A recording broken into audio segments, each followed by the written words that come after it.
Sign the house to me or get out. That was the first thing my son said to me that morning. No hello, no smile, not even a trace of respect in his voice. Just those 7 words, sharp as a knife, cutting deeper than I thought anything could.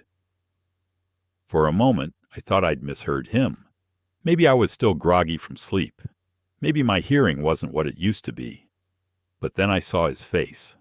Cold, determined, a hint of satisfaction in the way his jaw tightened, as if he'd finally worked up the courage to say what he'd been rehearsing for weeks. "Did you hear me, Dad?" he pressed, his tone harder now. "Sign the papers, or get out of the house. My house." My knees felt weak, though I didn't show it. I gripped the edge of the kitchen table where I'd eaten breakfast every morning for the past 30 years. The table where his mother and I had shared coffee, where I'd helped him with his algebra homework, where we'd celebrated birthdays with cake and candles. Now suddenly I was a trespasser in my own home. I stared at him, my son, my only son, the boy I'd raised, worked double shifts for, sacrificed vacations and comforts for. The boy I thought would honor the sweat and blood I poured into this house. Now he stood there, taller than me, younger than me, but somehow smaller in the way greed had bent his spirit. "Your house?" I repeated slowly, my voice steady despite the storm inside me.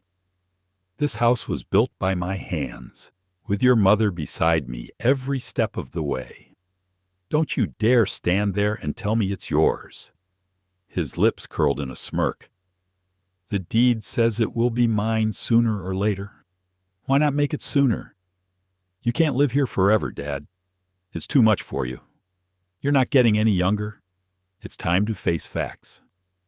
Time to face facts. That was what he called it. Facts. Not betrayal, not cruelty, not ingratitude, just facts. I felt my chest tighten, not from age or weakness, but from the weight of his words. My son, the boy whose first steps were taken in this very kitchen, the boy I once carried on my shoulders through this yard, now wanted to throw me out like yesterday's newspaper. The silence between us stretched. I could hear the faint ticking of the old grandfather clock in the hallway, the one his mother had given me on our 15th anniversary. That sound had always comforted me, a reminder of steady time, of family, of endurance. But in that moment, it sounded like a countdown. Tick, tick, tick. To what? My eviction? My erasure? I leaned back in my chair, studying him. His suit was pressed, his hair slicked back, his watch gleaming, a man who looked successful on the outside.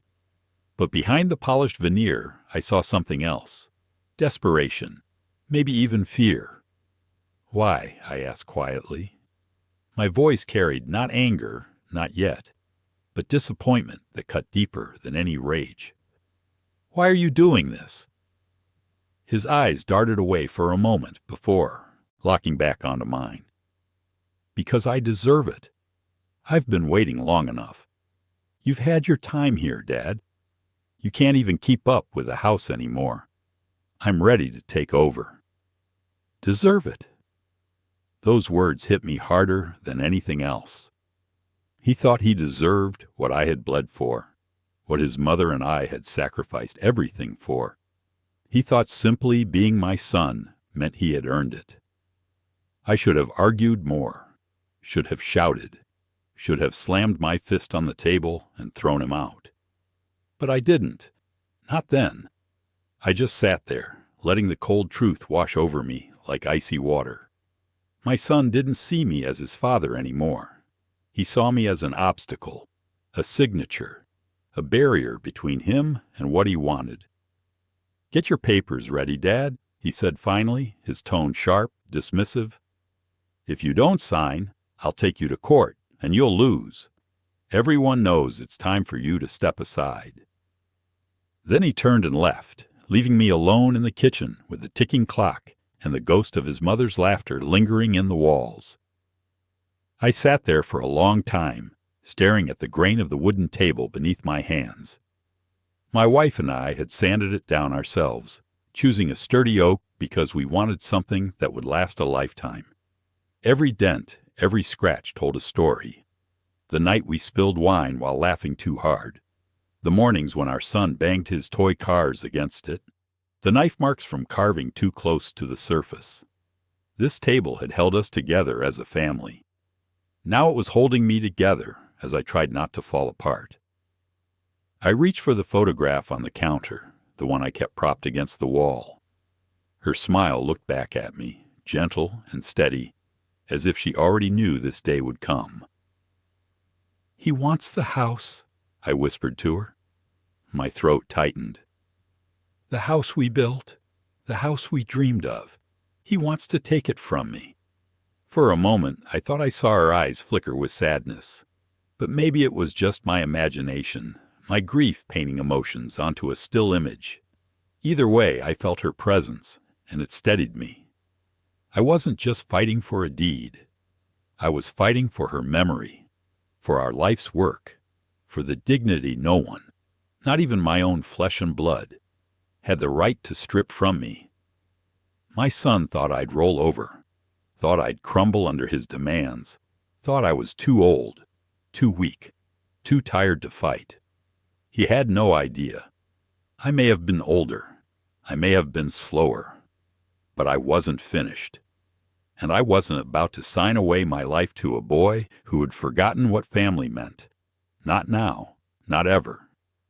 After he stormed out, slamming the door so hard the picture frames rattled on the wall, I sat in silence. The words still echoed in my ears. Sign the house to me or get out. It wasn't just a demand. It was a sentence, a verdict. My son, the child I once cradled in my arms, had become my judge, jury, and executioner. I stood, slowly, my joints stiff from age, but my mind sharper than he realized, and walked into the living room. My eyes scanned the space I knew better than the lines on my own hands. Every corner, every scratch on the floorboards, every faded patch on the wallpaper held a story. The sofa still sagged on the left cushion, where my wife used to sit with her knitting, her soft humming filling the evenings. The bay window we'd installed together framed the garden, where we spent countless spring mornings sipping coffee. The fireplace mantel, marked with tiny dents, reminded me of the time our boy had lined up his toy soldiers and declared himself commander of the living room army. This house wasn't just four walls. It was my wife's laughter, my son's childhood, my sweat, my tears, my prayers. I remember the day we first broke ground. It was a chilly March morning, frost still clinging to the grass. I'd stood there with nothing but a rolled-up blueprint, a rented backhoe, and the stubborn determination of a young man who wanted better for his family than hand-me-down apartments and peeling paint. My wife, Ellen, had packed sandwiches and coffee, insisting on being there for every step. "Roy," she'd said, brushing her hair back with her gloved hands, "this isn't just a house. It's our future." We didn't have money for contractors, not for the fancy kind. I worked construction by trade, so I took the project on myself. Nights after long shifts, weekends when I should have been resting, I was out there hammering nails under the porch light, laying foundation by hand, mixing cement until my arms ached. Ellen hauled boards, held ladders, and measured with me, never once complaining. She laughed when we argued about paint colors and kissed me on the cheek every time we finished a new wall. We didn't just build a house, we built a home, plank by plank, memory by memory. I thought of the winters when we huddled around the fireplace, the smell of pine and hot cocoa in the air, while our boy tore open his Christmas presents, squealing with joy. I thought of the summer barbecues in the backyard, neighbors filling paper plates, my wife flipping burgers while I manned the grill. The evenings when I carried my tired son up the staircase I'd carved by hand, his head resting on my shoulder, trusting me completely. All of it, 30 years of life, now reduced to a bargaining chip in my son's eyes. a deed to be signed away. I walked upstairs, my hand trailing the banister I'd sanded smooth myself. At the top, I paused outside his old bedroom. The door was still covered in stickers he'd plastered there as a teenager. Football logos, band names, faded from time but stubbornly clinging to the wood. I pushed the door open, the hinges creaking. Inside, the room smelled faintly of dust and old carpet, but the memories were fresh. This was where I'd rocked him through fevers, telling him stories to chase away, nightmares. Where he'd sat at his desk, frowning over math problems while I leaned over, trying to explain equations after working a 12-hour shift. Where Ellen had hung posters of his favorite team to surprise him after his first big win in Little League. I stood there, my throat tight. The boy who once begged me to never let monsters get him in the dark had now become the monster himself. I left the room and walked into the master bedroom. The air still carried the faintest trace of Ellen's perfume, though she'd been gone for years. Her jewelry box sat on the dresser, untouched since the day she left this world. I opened it carefully, my fingers brushing the familiar trinkets. Her wedding ring glinted under the soft light. Beside the bed, her reading glasses still lay folded on the nightstand, resting atop the novel she never finished. Page 247. She'd joked about never being able to finish books because life always had one more chore for her to do. Now she'd left me with a book that would never find its ending. I sank onto the edge of the bed, staring at her side, empty but alive with memories. I could almost hear her voice. Don't give him everything, Roy. Don't make him forget the meaning of sacrifice. How many times had she warned me? When I paid for his college tuition with money scraped from extra shifts? When I loaned him cash for his first car? When I agreed to cover part of his wedding expenses, even though it meant selling the truck I loved? She'd said it gently, never unkindly, but always with a knowing edge. Don't spoil him so much he forgets gratitude. She was right. God help me, she was right. My son had forgotten everything.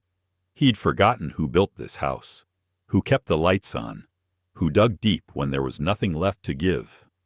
To him, I wasn't his father anymore. I was just an old man in the way. But as I sat there in the fading afternoon light, something inside me hardened. This wasn't just about sentiment. This wasn't just about walls and windows and furniture. This was about respect, about legacy, about the truth that no one, not even my own blood, had the right to take from me what I had built with my own hands. I rose from the bed, steadier now. My reflection in the mirror caught me by surprise. My hair grayer, my face worn, my shoulders a little bent with age. But my eyes still carried fire. He thought I was weak. He thought I would fold. But he didn't know me, not really. This house wasn't his to claim. And if he wanted to fight, he was about to learn just how far his old man was willing to go to defend it. When you raise a child, you never imagine the day will come when he'll stand against you. You picture scraped knees, school plays, graduations, maybe even him carrying on the values you worked so hard to teach. You don't picture him staring you down across the kitchen table, demanding your home like a thief in broad daylight. But looking back, I can trace the cracks. They didn't appear all at once. They formed slowly, like hairline fractures in concrete, spreading wider with time until one day the whole foundation threatened to crumble. When my son was young, he was a good boy, curious, stubborn in the way children can be, but kind-hearted. He used to follow me into the garage, standing on tiptoe, to watch as I worked with my tools. "Teach me, Dad," he'd say, eyes wide, as if my hands carried secrets worth more than gold. I taught him how to sand wood, how to measure twice and cut once, how to use patience instead of force. He listened, or at least I thought he did. I remember nights when he'd fall asleep on my lap after a long day of play, his head heavy on my chest, his small hand clutching my shirt as though I was the safest place in the world. Back then, I thought that bond could never be broken. But then came the years that tested us. College changed him. At first, I was proud. He'd earned his place, and I scraped together every penny to make sure he didn't go without. Double shifts, side jobs, sacrifices his mother worried would wear me down. "Roy," she'd whisper, massaging my aching shoulders late at night, "don't kill yourself. He'll be fine with less." But how could I give my son less? I wanted him to have more than I ever had. I thought my sacrifices would make him grateful. Instead, they made him entitled. By the time he graduated, he spoke differently. He carried himself differently. It was as if the boy who once clung to my hand at the hardware store had been replaced by a man who believed the world and everyone in it owed him. Then he met her, his wife. I won't speak ill of her more than necessary, but from the beginning I saw the way she looked at me, at the house, at everything I had built. Not with respect, not with gratitude, with calculation. She was polite enough at first, all smiles at Sunday dinners, helping clear plates, laughing at my old jokes. But behind the laughter, her eyes lingered on the walls, the furniture, the land. I saw it. Ellen would have seen it too. How some people don't see a home, they see value, equity, numbers. After they married, my son's words began to echo hers. He started talking about the future of the property, about smart investments, about how I shouldn't be burdened with upkeep anymore. It sounded reasonable at first, cloaked in concern, but I knew it wasn't about concern. It was about control.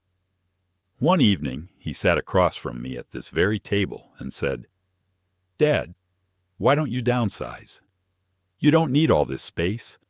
You could sell, live comfortably somewhere smaller, and give us the house now. We're starting a family. It makes sense."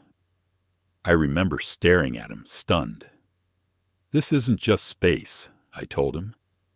"This is where your mother and I built our life. This is where you grew up. It's not just walls and a roof. It's home."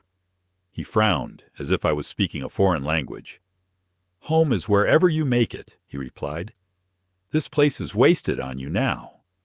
Wasted. That was the word that stuck with me.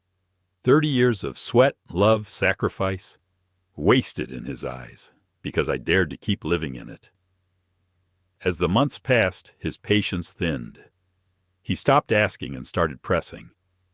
"Have you thought about the house? You know we could make better use of it. Why hold on to something you can't maintain?"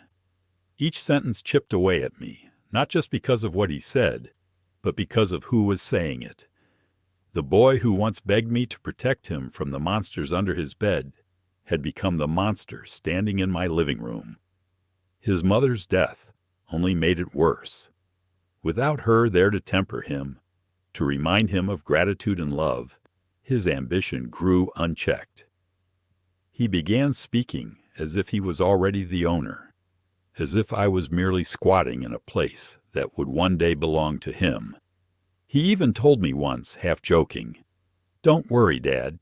Once you're gone, I'll keep the place in good condition." I laughed at the time, trying to brush it off, but deep down it stung. He wasn't thinking of me as alive anymore. He was thinking of me as an obstacle between him and his inheritance. The breaking point came when his wife whispered the final poison into his ear. I overheard it one evening when they thought I wasn't around. Her voice, low but sharp. "Why wait? He's old. He won't fight you. Just demand the deed now. It's your right. That house should already be ours." And like a loyal echo, my son followed her lead. That's how we reached this morning, when he stood in my kitchen, his voice cold, his eyes hard. demanding what was never his to claim. I sat back in my chair, feeling the weight of years pressing on me, and understood something I hadn't wanted to admit until then. I had raised him with too much giving and not enough boundaries. I had mistaken entitlement for love. I had given him everything, and in doing so, I had taught him to expect everything. But he was about to learn the hardest lesson of all, because if he thought I would just hand over my life's work, if he thought I would bow to his threats and sign away my dignity, he didn't know his father nearly as well as he thought he did. The house was quiet after he left. Too quiet. I sat alone at the kitchen table, the same spot where my wife once set down steaming bowls of stew, where my son once slammed his textbooks and groaned about homework, where laughter had once bounced off the walls. Now the silence pressed in like a heavy blanket, suffocating, empty. The only sound was the ticking of the grandfather clock in the hallway. Tick, tick, tick. A steady reminder of the time I had left, and the time I'd already lost. I should have gone to bed. It was late, and my body ached from a day that had already drained me. But I couldn't move. My son's words played over and over in my mind. Sign the house to me or get out. My house. My house. He'd said it with such confidence, such entitlement, as though I was just an intruder in the very place where I'd tucked him into bed, bandaged his scraped knees, and read him stories until his eyes fluttered shut. I looked around the kitchen, every corner alive with memory. The counter where Ellen used to knead dough, dusting her apron with flour as she hummed old songs. The window where I'd watched our son chase fireflies, his laughter spilling into the night air. The floor where he'd once lain sick with a fever while we sat up all night, cooling his forehead and whispering prayers. And now, after everything, he wanted me gone. I pressed my palms against the table, my knuckles white. I could almost hear Ellen's voice in my head. Roy, don't let him take from you what we built together. She always had a way of cutting through my doubts, of reminding me of the truth even when I didn't want to face it. The night dragged on. Shadows lengthened across the walls as the moon shifted, painting everything in silver and gray. I finally stood, my legs stiff, and walked through the house in the dark. Each room greeted me with ghosts of the past. The living room still carried the faint smell of wood smoke from winters long gone. I could see Ellen curled up on the couch with her knitting, glasses sliding down her nose as she tried to finish just one more row before bed. The dining room held echoes of birthday songs, clinking glasses, and chairs scraping against hardwood as neighbors and friends gathered around. I could almost hear the roar of my son's laughter on his 18th birthday, the one where I bought him the car he'd begged for. Upstairs, I lingered at his old bedroom door. The stickers he'd plastered on it as a teenager were still there, faded but stubborn. Inside, the room was bare now, but I could still picture him sprawled across the bed, headphones blasting, pretending not to hear me calling him down for dinner. I leaned against the doorframe, exhaustion tugging at me. My heart felt heavy, not just with betrayal, but with grief. Grief for the boy he used to be. Grief for the man he had become. Finally, I returned to my own room. The air was thick with memory there, too. Ellen's side of the bed was still neatly made, untouched since the day she left this world. Her perfume lingered faintly, a whisper of lavender and roses. On the nightstand, her reading glasses still sat on top of the novel she'd never finished.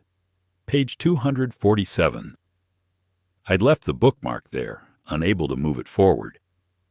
I sat on the edge of the bed, staring at her photo on the dresser. Her smile, frozen in time, was both comfort and torment. "What would you have me do, Ellen?" I whispered into the stillness. My voice cracked. breaking under the weight of the question. He's our boy, but he's not our boy anymore. He's different, hard, greedy. He doesn't see me as his father. He sees me as an obstacle. I closed my eyes, clutching the photo frame in my hands. If you were here, you'd know what to do. You always knew. But without you, it's just me. For the first time in years, I let myself cry. The tears came hot and heavy, soaking my hands as I held on to the picture. It wasn't weakness. It was grief. Grief for her absence, grief for the son I thought I had, grief for the family that had slipped away like sand through my fingers. But as the tears slowed, something shifted inside me. The grief hardened, cooled, and reshaped itself into something sharper. Determination. I stood, wiping my face with the back of my hand. I placed Ellen's picture back on the dresser, straightened it, and stared into her eyes. "You were right," I whispered. "I gave him too much. I made him forget gratitude. But I won't make the mistake of giving him this." I crossed the room to the small wooden chest where I kept my most important papers. The lock clicked open, and I pulled out a stack of documents, the original deed, tax records, bank receipts, the paperwork I had kept in order all these years. My fingers traced the lines of my name, proof that this house was mine and mine alone. The son I raised thought I was too weak, too tired, too old to fight. He thought I'd fold at the first sign of conflict. But he didn't know the fire that still burned inside me. He didn't know that the same man who built this house with his bare hands was still here, still capable, still ready to defend what was his. As I slid the papers back into the chest, locking it again, I felt a calm resolve settle over me. This wasn't just about a deed. It wasn't even just about the house. This was about respect, about the principle that no one, not even my own flesh and blood, could bully me out of my dignity. If he wanted to take me to court, so be it. He was about to learn that his old man wasn't as weak as he thought. And when the time came, I'd make sure the world knew it too. The next morning I woke with a heaviness in my chest, the kind that doesn't fade with coffee or daylight. I hadn't slept much. My son's words still rattled in my skull like loose nails in a tin can. But alongside the heaviness, there was something else. Something I hadn't felt in years. A spark. A stubborn ember of fight that reminded me I wasn't finished yet. I dressed slowly, pulling on an old flannel shirt and sturdy boots, the kind I used to wear when Ellen and I worked in the garden. Then I grabbed the deed from the chest, tucked it into a folder, and stepped outside into the crisp morning air. The path to the cemetery was familiar. Too familiar. I'd walked it countless times since Ellen passed, carrying flowers, carrying questions, carrying loneliness. Today I carried something heavier, the betrayal of our son. When I reached her grave, I knelt down, brushing leaves from the headstone with a trembling hand. Her name was carved deep into the granite, a name that still made my chest tighten with both pain and pride. "Morning, Ellen," I said softly. My voice sounded rough, even to my own ears. "I know you'd tell me to keep my chin up, not to let him get the best of me. But God, it's hard. It's hard when the boy we raised together, our boy, looks at me like I'm nothing but a signature on a piece of paper." I paused, letting the silence of the cemetery swallow my words. A sparrow hopped across the grass, chirping as if to remind me life goes on. I set the folder on her grave, tapping it lightly. "I've got the papers, Ellen. The deed. Proof this house is ours, mine and yours. He thinks I'll fold. He thinks I'll let him walk all over me. But you know me better than that. I won't let him take what we built." For a moment, I closed my eyes and let myself imagine her answer. She would tilt her head, lips curving in that half-smile of hers, and say, "Roy, you've always been stubborn. Don't stop now. Fight for what's right."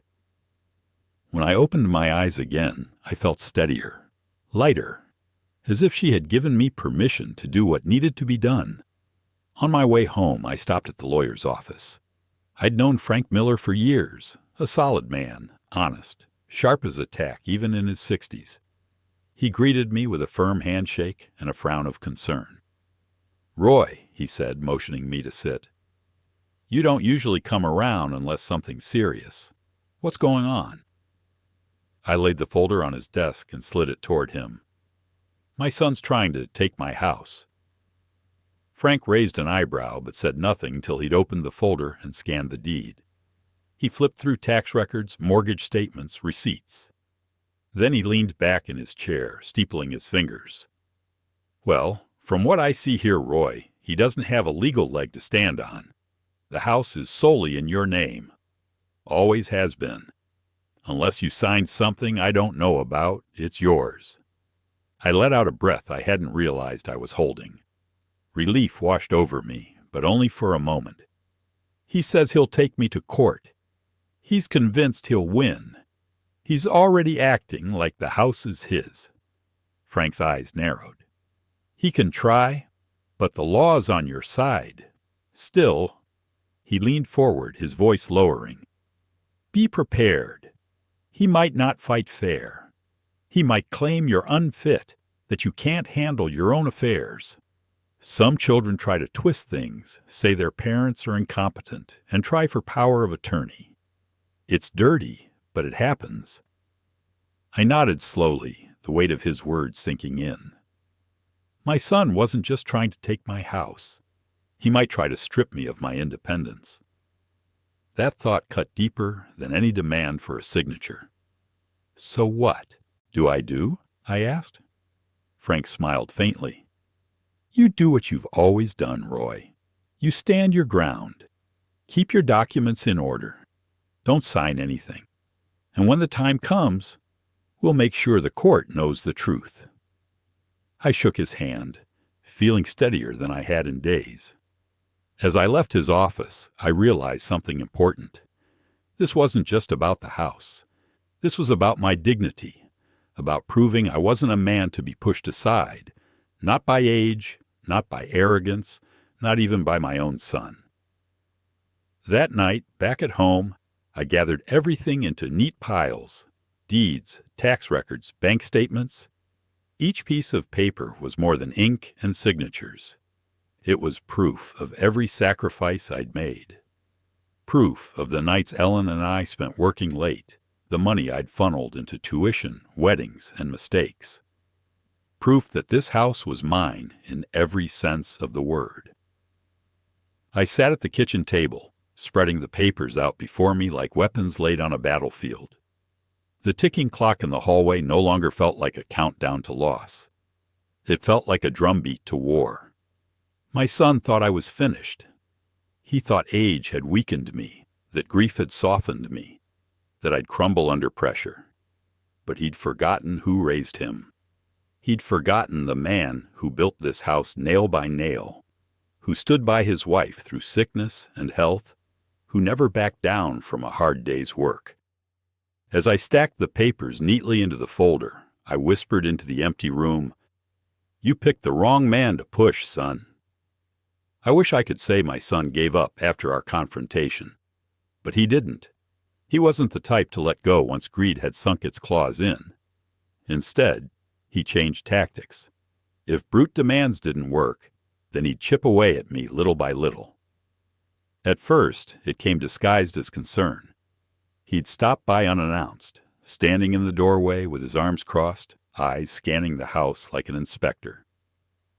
"Dad," he'd say, voice dripping with false sympathy, "don't you think this place is too much for you? Look at the yard. Grass is too high. Gutters need cleaning. What if you fall? What if something happens?" I'd bite back the retort burning in my throat and simply nod, pretending his words didn't sting. Yes, the gutters were full. Yes, the grass had grown longer than I liked. But this was my home, my responsibility. And I wasn't about to let him use my slower pace as an excuse to strip me of what was mine. Then came The little comments dropped like breadcrumbs. At the grocery store, he spoke loud enough for neighbors to hear. "Yeah, Dad's been having a hard time keeping up with things. I'm worried about him living alone." At church, he whispered to the pastor, "Pray for my father. He's not as sharp as he used to be." And soon, the whispers grew. A neighbor stopped me by the mailbox, her brow furrowed. "Are you all right, Roy? Your son says you've been struggling." He said, "Maybe it's time you thought about moving somewhere smaller, somewhere with more help." I forced a smile. "I'm fine, thank you. Just fine." But inside, I boiled. My son was painting me as weak, fragile, senile. He wasn't just attacking my ownership. He was attacking my identity, my independence, my dignity. Even extended family began calling. My sister, her voice tight with worry, said, "He told me you've been forgetting things, Roy. That you left the stove on. Is that true?" I clenched the phone so hard my knuckles went white. "No," I said firmly. "That's not true at all." But the damage was done. Doubt spread quicker than truth. Every sideways glance from neighbors, every pitying look from family, was another reminder of the lies my son was spinning. I realized then, he wasn't just trying to take the house. He was trying to build a case that would paint me as unfit, incapable of handling my own life. If he could convince enough people, maybe he thought he could convince a judge. The betrayal cut deeper with every rumor. It wasn't just the loss of trust in him, it was the loss of trust in everyone else. People I'd known for decades, people who'd sat at my table and eaten my food, now looked at me like I was slipping away, like I was one bad day from being locked in a nursing home. One evening, I caught him outside talking to a neighbor. I stayed in the shadows, listening. "He forgets where he puts things all the time," my son said, shaking his head. "I worry about him. The stairs are dangerous for someone his age.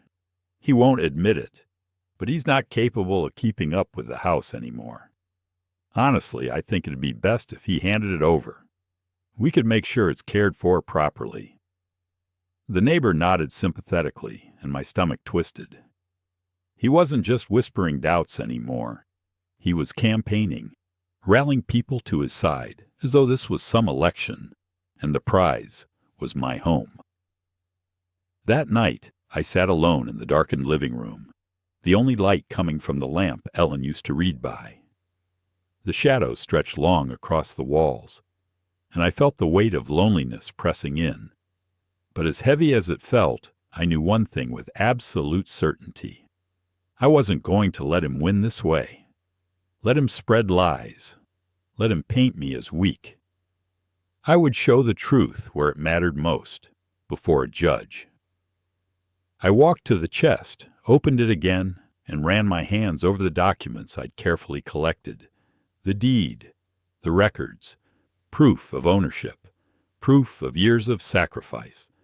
Each page was more than paper. It was my shield, my sword, my armor. My son thought he was clever, thought he could chip away at me until I collapsed. But he had forgotten something important. I had lived through harder times. I had built this house with nothing but my own 2 hands and a woman who believed in me. I had weathered storms, real ones that tore shingles from the roof and flooded the basement, and storms of life that tested me to my core. And I had survived them all. He thought he could break me with gossip and lies. He didn't know me at all. So I sat there in the silence, straightened my back, and whispered into the night, as though Ellen could hear me still. Let him talk. Let him spread his poison. When the time comes, I'll show him and everyone else the truth. The official papers came on a Tuesday morning. I was pouring myself a cup of coffee when the knock rattled the front door. Not the polite tap of a neighbor or the firm knock of a friend. This was sharp, businesslike. I opened the door to find a courier holding a thick envelope, my name printed neatly across the front. "Mr. Hayes?" the man asked. I nodded. He handed me the envelope, had me sign a clipboard, and left without another word. The weight of the package felt heavier than its size. Even before I opened it, I knew what it was. Inside, the words confirmed it. A summons. My son had filed a petition. He was dragging me into court to contest the house. For a long moment, I stood in the doorway, the papers trembling in my hands. My coffee cooled on the counter, untouched. I had known this was coming, but seeing it in black and white, it was like being struck in the gut. He was really doing it. I set the papers down on the table, smoothed them out, and read every word carefully. His claims were bold. That I was no longer capable of maintaining the property, that I had become forgetful and irresponsible, that the house was in disrepair and needed someone younger to manage it. Lies, all of them, but lies written with the authority of legal language. Lies that, if left unchallenged, could destroy me. I called Frank Miller, my lawyer, that same afternoon. His calm voice on the other end steadied me. "Bring the papers in, Roy," he said. "We'll go through them together." At his office, Frank spread the documents across his desk, adjusting his glasses as he read. I sat in the chair opposite him, my fists clenched in my lap. When he finally looked up, his face was grave. "He's not pulling any punches. He's claiming you're unfit, Roy. That's the route he's taking. He wants to paint you as incapable, so the court will grant him control." I felt heat rising in my chest. Unfit? I've been keeping this house for 30 years, alone. Through storms, through repairs, through everything. And now he wants to say I can't handle it? Frank held up a hand. "I know, and will prove otherwise. But understand, this won't just be about the deed anymore. This is about your independence. He's trying to get the court to take away your rights." The words hit me harder than I expected. My rights. It wasn't just about the house anymore. It was about my dignity, my very identity as a man who could still stand on his own 2 feet. "So what do we do?" I asked, my voice steady but tight. Frank began to outline a plan. "First, we gather everything: financial records, maintenance receipts, proof of ownership. We'll show the court that you've managed this house responsibly. Second, I'll bring in a home inspector to testify to the condition of the property. That will undermine his claims of disrepair. Third, if necessary, we'll get a statement from your doctor confirming your mental and physical health." I nodded, each step sinking into me like the steady rhythm of a drumbeat. Preparation, proof, protection. "And Roy," Frank added, leaning forward, "don't underestimate him. He'll try to rattle you. He'll say things in court meant to provoke you, make you look unstable. You have to stay calm. Let me do the talking." Calm. I could do that. I'd faced harder storms than this, weathered grief far heavier than any courtroom insult. That night back at home, I laid the summons on the table beside my folder of documents. The 2 piles stared at each other like opposing armies on the battlefield. His claims, my proof. His lies, my truth. I sat in the dim light, running my fingers over the edges of the papers. My hands were rough, calloused from decades of work, but steady. I thought of Ellen again, of her voice reminding me not to let him take what we'd built. I imagined her standing beside me in court, her hand on my shoulder, her steady gaze silencing the doubt that crept at the edges of my mind. The road ahead would be long. The courtroom would not be kind. But I knew one thing with certainty. I wasn't walking in there as a broken man. I was walking in there as a builder, a husband, a father. Flawed, yes, but unbroken. Let my son bring his lies. Let him bring his arrogance, his entitlement, his smug confidence. I would bring the truth. And when the judge weighed the two, I believed the truth would be heavier. As I slid the papers back into the folder and locked it away in the chest once more, I whispered to myself, "This isn't just his fight. It's mine, and I'll fight it with everything I have." The envelope with the court date sat on my table for days, its edges curling under the weight of my fingertips. I must have read it 100 times. Each time the words hit me the same way. Hayes versus Hayes, father against son. I never thought I'd see my name printed like that. Lawsuits are for strangers, for enemies, for people who can't find another way. Not for blood, not for family. Yet here it was in black and white. My own son dragging me into court, daring to put me on trial for the very life I'd built. The shame was heavy. Every time I walked to the mailbox, I wondered if the neighbors had heard. Every phone call from a relative made me brace for whispers. Some tried to be kind, offering polite words. "I'm sure it'll work out, Roy." But their eyes told another story. Pity, doubt, quiet judgment. One night, after pacing the living room until the boards creaked under my weight, I pulled out Ellen's photograph again. Her face steadied me the way it always did. "I can't believe it's come to this," I whispered, my thumb brushing over the glass. Our boy, sitting on the other side of a courtroom. How did we raise someone who could do this? Was it me? Did I give him too much? Did I make him forget the value of hard work? The silence gave me no answers, only the steady tick of the grandfather clock in the hallway. So I turned my questions into resolve. I began preparing. Frank, my lawyer, had been thorough. He gave me a list of everything to gather, and I attacked it with the precision of a craftsman measuring a cut. Old receipts from hardware stores, bank statements showing decades of mortgage payments, property tax bills with my name clear as day, even utility bills, proof that I had kept this house running year after year without fail. The more I gathered, the steadier I felt. Each piece of paper was like a brick in the wall I was building, a wall of truth that my son's lies would crash against. But even as I stacked the documents neatly into folders, I couldn't shake the sting of betrayal. There was something humiliating about it all. Not just the fight for ownership, but the fact that I had to prove myself at all. Imagine that, 68 years old, still strong, still capable, still standing on my own 2 feet, and yet forced to prove to strangers in robes and suits that I wasn't feeble, that I wasn't slipping into senility, that I wasn't the helpless old man my son painted me to be. It burned me, but it also lit a fire. Frank arranged for a home inspector to come by, and I watched with quiet satisfaction as the man walked through the house, clipboard in hand. He checked the roof, the wiring, the plumbing.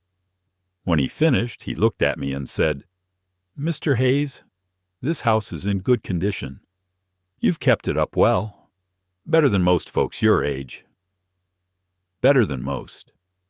That line stuck with me, not out of pride, but as a weapon. My son thought he could call this place neglected. The inspector's report would cut that lie down. Then came the doctor's visit. Frank had suggested it, and I agreed. Anything to shut down the accusations of incompetence. Dr. Lambert, a man I'd known for years, gave me a full checkup. Blood pressure, reflexes, memory tests. At the end, he shook his head and chuckled. "Roy, you're as sharp as ever. Stubborn as ever, too, I'd wager. Don't let anyone tell you otherwise." I smiled faintly. "That's the plan, Doc." Piece by piece, I was preparing, building my case, strengthening my defense. But at night, when the house was quiet and the papers were neatly stacked away, the doubts crept in. What if the judge believed him? What if the lies carried more weight than the truth? What if, despite everything, I lost? I thought of leaving this house, The walls Ellen had painted, the floors we'd walked, the bed we'd shared, was unbearable. The idea of handing over the keys, not because I was ready, but because I was forced, twisted my stomach into knots. I paced the halls at night, touching the walls as if memorizing them, whispering to Ellen's photo. They'll have to drag me out of here, and even then, it'll be over my dead body. As the court date drew closer, I noticed changes in my son, too. He grew bolder, more confident, his words sharper when he visited. "You can save yourself the embarrassment, Dad," he said one afternoon, leaning against the doorway with that smug grin. "Just sign the deed now. Why drag it out? Everyone knows the court will side with me. You're old. You can't keep this place up forever." I looked him in the eye, my voice low and steady. "Maybe, but I'll let the judge decide that, not you." For the first time, I saw a flicker of uncertainty in his eyes.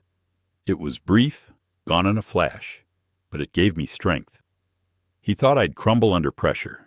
He thought I'd fold before the fight even began. But I wasn't folding, not now, not ever. The morning of the court date, I put on my best suit, a little worn but pressed and clean. As I tied my tie, my hands trembled, not with weakness, but with the weight of the moment.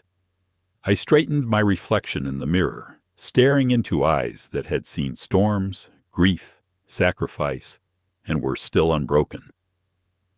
I whispered one last promise to Ellen before I left. "I'll fight for us, for this house, for our name. He'll learn what it means to go to war with his own father."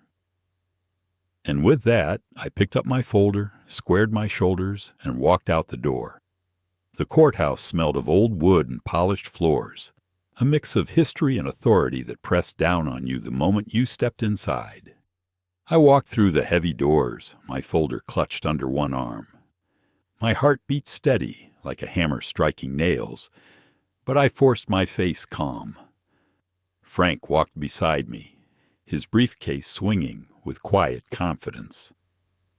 Inside the courtroom, people were already gathered. Neighbors, relatives, curious faces who had caught wind of the scandal. I felt their eyes on me, some filled with sympathy, others with doubt, and a few with thinly veiled curiosity, as though my humiliation were some form of entertainment. Then I saw him. My son sat at the plaintiff's table, his suit crisp, his hair combed to perfection, a smirk tugging at the corner of his lips. His wife sat behind him, her eyes sharp, glittering with triumph.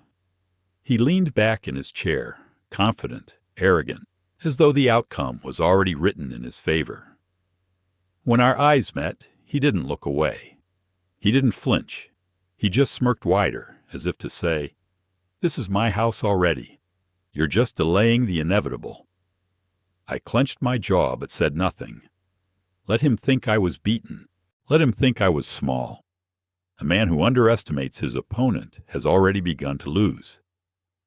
"All rise," the bailiff announced, and the judge entered, robes flowing as he took his seat.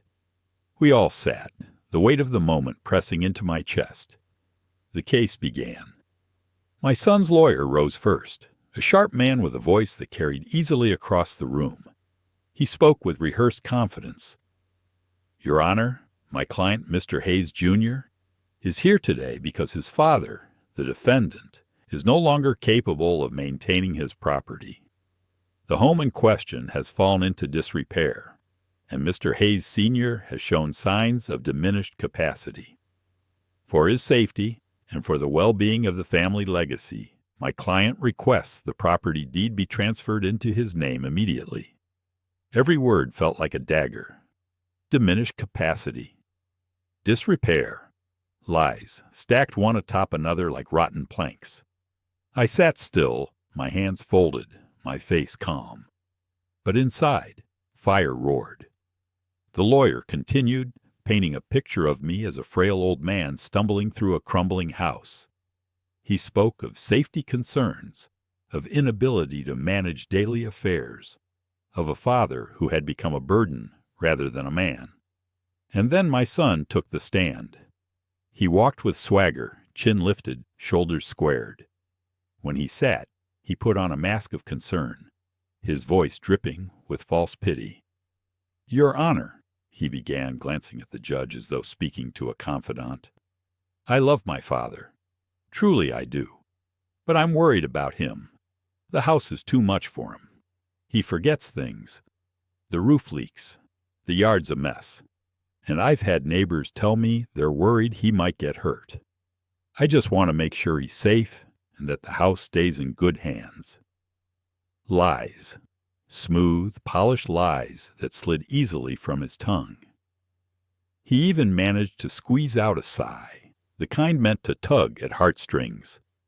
I looked around and saw some in the gallery nodding, whispering. They believed him. They actually believed him. For a moment, doubt crept into me. Maybe the judge would believe him too. Maybe the court would side with youth and polish over age and truth. But then I looked down at my folder. The deed, the receipts, the inspector's report, the doctor's note. Proof. Not words, not performance, but solid, undeniable proof. I took a slow breath, steadying myself. Let him talk. Let him spin his tale of concern and false love. When it was my turn, the truth would cut through his lies like a blade through paper. As his testimony ended, his lawyer sat with a smug nod, as though the case were already won. My son leaned back again, arms crossed, his smirk returning. Frank touched my arm lightly. "Stay calm, Roy. Our turn's coming." I nodded. My eyes locked on my son's across the room. For the first time that day, I let him see it. The fire in my gaze. The unbroken steel of a man who had built a house with his own hands and would not watch it be stolen. And for just a flicker of a moment, his smirk faltered. When my son finished his performance on the stand, the courtroom was thick with his narrative. He had painted me as fragile, forgetful, and feeble. A man who could no longer carry the weight of his own life, let alone the home that had stood for decades. But lies only hold power until the truth arrives. "Defense?" the judge asked. Frank rose calmly, buttoning his jacket as though he had all the time in the world. He gave a respectful nod toward the bench.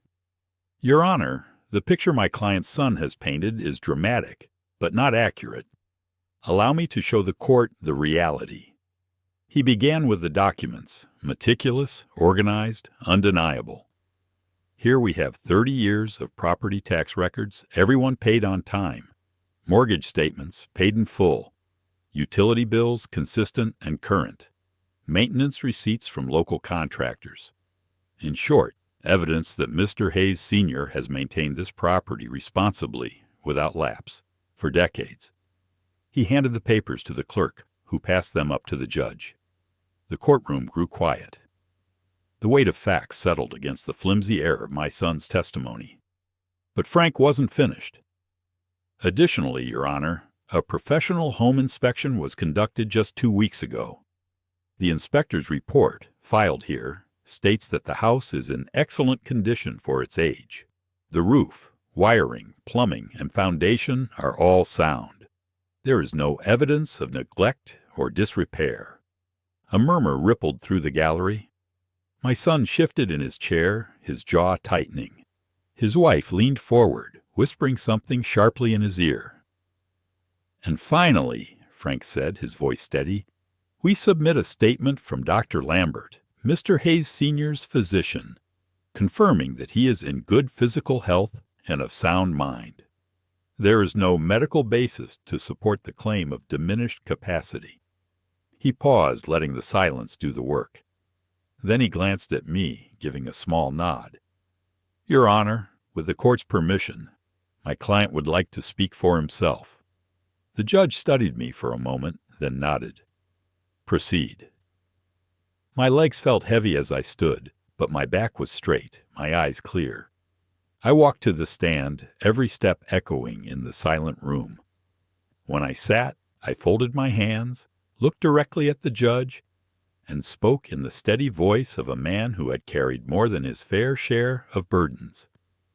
"This house," I began, my eyes flicking briefly toward my son, "is not just a property. It's not just bricks and wood. I built it with my own hands, alongside my late wife. We poured our lives into it. Every nail, every board, every wall carries our history." I paused, taking a slow breath. The courtroom was still, hanging on each word. I worked double shifts to provide for my family. I missed meals so my son could eat. I sold the truck I loved to help pay for his wedding. I gave him everything I could, thinking one day he would understand sacrifice. But instead, he has brought me here, to strip me of the last piece of my wife I still have, to take from me the home we built together. My throat tightened, but I pressed on. I am not weak. I am not incompetent. I mow my lawn. I pay my bills. I keep my records in order. I've managed this house for 3 decades without fail, and I intend to manage it until the day I choose to leave it, not the day my son decides I should. I turned my gaze briefly to the gallery, then back to the judge.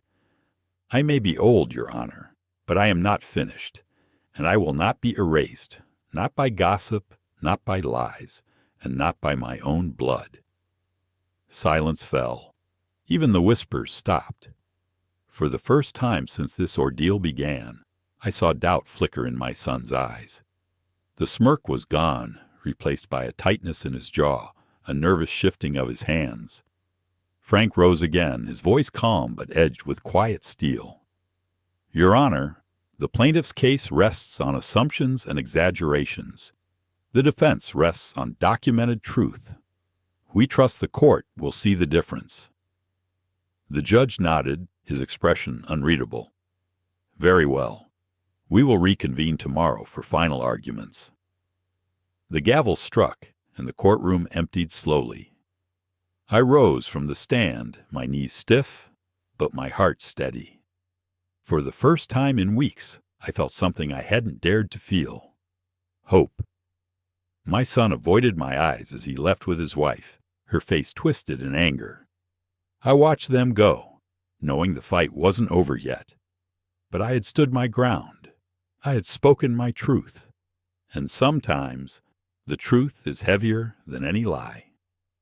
The next morning, the courthouse felt colder. The air was heavy, every sound amplified. The squeak of shoes on the tile floor, the shuffling of papers, the hollow coughs of strangers waiting for other cases. I sat at the defense table, my folder neatly stacked in front of me. Frank sat beside me, calm as ever, though I could see the sharpness in his eyes. He was ready. I was ready. When the bailiff called our case, we rose. All rise, the judge entered, robes flowing once again. His expression was unreadable, but the weight of his presence silenced the room. We all sat, the tension thick enough to taste. Mr. Hayes, Jr., the judge began, his voice firm, you have brought forward a petition claiming your father is unfit to manage his property and requesting that the deed to the family home be transferred to you.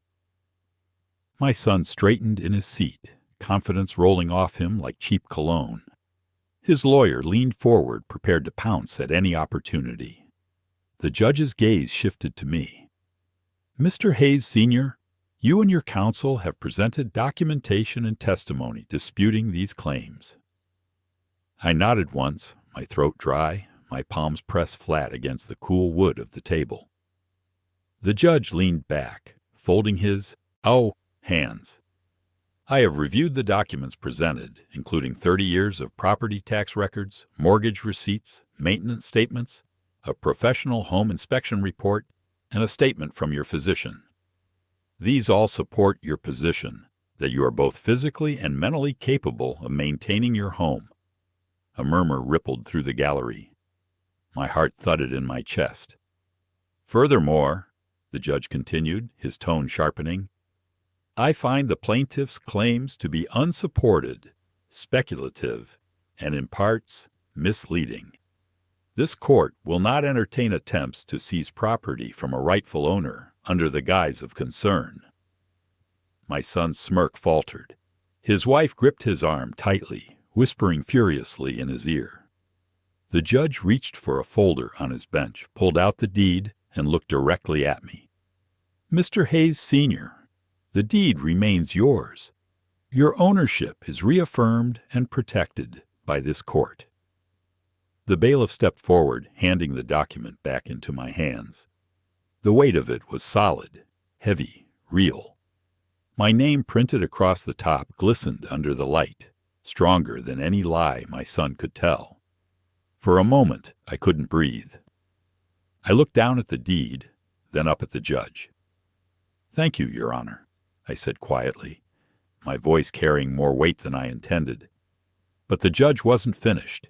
He turned his gaze sharply to my son. "And let me make something clear. The court does not take kindly to petitions brought in bad faith. This was a misuse of legal process. Mr. Hayes, Jr., consider this a warning. Family is not to be treated as an obstacle or a possession to be taken. This court will not be used to fuel greed." My son's face flushed red, his jaw tight, but he said nothing. His lawyer sat rigid, his smugness drained away. The gavel struck. Case dismissed. The sound echoed through the courtroom, final and absolute. I sat there for a moment, staring at the deed in my hands. Relief washed over me in waves. Relief and something deeper. Vindication. I had not only defended my home, but my dignity, my very place in this world. As the courtroom emptied, neighbors and relatives cast glances my way. Some offered nods of respect, quiet acknowledgments that they had believed the wrong story. I didn't gloat. I didn't smirk. I simply gathered my things, stood tall, and walked out with Frank at my side. In the hallway, my son finally approached me. His face was a storm, anger, embarrassment, wounded pride. His wife tugged at his sleeve, urging him to leave. But he lingered.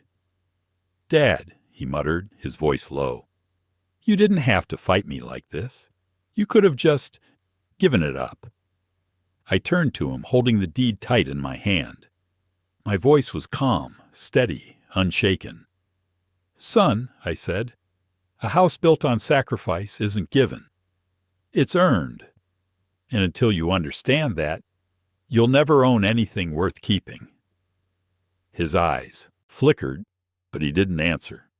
He turned and walked away, his wife's heels clicking against the marble floor as they left in silence. Outside, the sunlight felt different, warmer, stronger. I lifted my face to it, breathing deep. When I got home that afternoon, I placed the deed back in the chest, the lock clicking shut with finality. Then I walked into the living room, sat in Ellen's chair, and let the silence wrap around me. But this time, it wasn't heavy. It wasn't lonely. It was peaceful. I looked at the photo of Ellen on the mantel and whispered, "We did it. He tried, but he couldn't take it from us." And for the first time in a long while, I felt her presence not as a ghost, but as pride.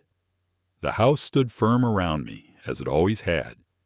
My house, my wife's house, our house, unbroken, untouched, mine.